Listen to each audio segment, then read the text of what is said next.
I want to talk a little bit about breast implant encapsulation, also known as capsular contracture. This is a very frequent uh, consequence of breast augmentation surgery. So when breast implants were originally placed in the breast, they were placed over the muscle, and they discovered that there was a very high incidence of encapsulation of the breast implant. So what does that mean? That means that the normal scar that forms around the breast implant can become thick and tight. So the effect is that the implant's getting squeezed like this, and it feels hard and it doesn't move very much, okay? So to counteract that, they actually came out with what are known as textured implants. And this is a textured implant. It has a surface that's like Velcro. And they realized if they use textured implants, it decreased the risk of encapsulation. So these implants were designed to be placed over the muscle. That's how they came into being. They've since then been used below the muscle, okay? Since that time, though, there has been an association with a rare form of implant-associated cancer, so essentially we don't use these anymore. So we really only use smooth round implants. And to decrease the risk of encapsulation, we generally put them below the muscle because we know that is the way to decrease the incidence most commonly, okay? You can still get encapsulations or capsular contractures below the muscle.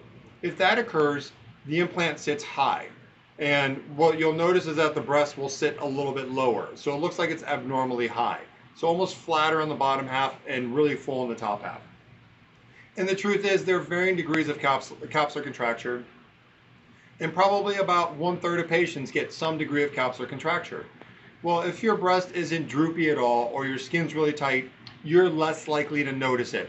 So nothing may need to be done. But if you need a breast lift with implants and you get an encapsulation, you're going to notice it if it's below the muscle because the implant's going to sit higher and then your breast is going to fall below it so that it looks like the breast is not centered on the implant.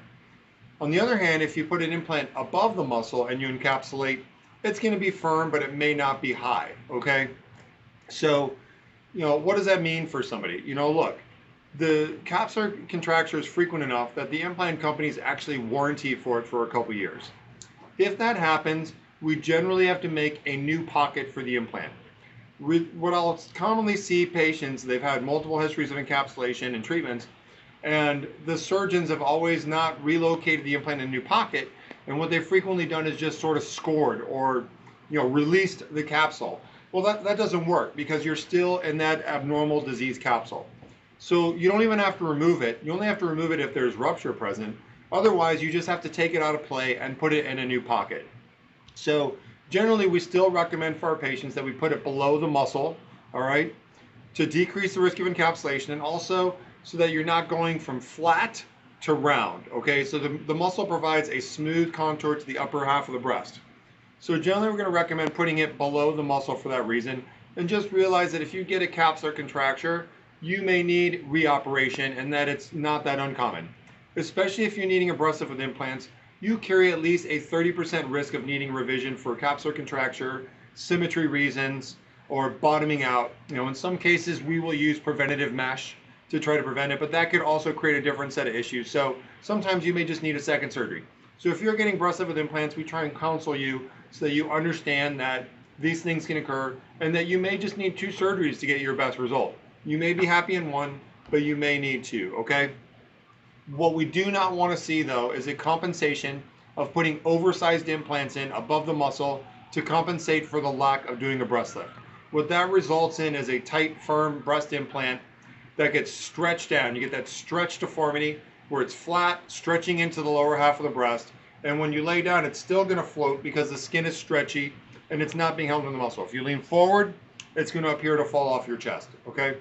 So a lot of information there. Make sure you're seeing a breast augmentation specialist, okay?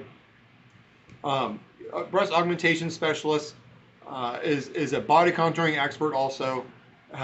Most likely has done a lot of breast reconstruction at some point in their career to be very familiar with complex breast surgery, taking apart the breast, and to basically be able to use mesh and have multiple tricks up their sleeve to be able to address the multiple issues that come with breast implant surgery. If you need a breast implant to fill the top half of your breast, it may still be worthwhile to deal with the need for even a couple surgeries to get you that final result to really shape your breast. Remember, implants are not about size, they're about shape. And to fill the top half of your breast, there's no substitute. Fat will not do that. Auto augmentation will not do that. Only an implant will do that. Thanks.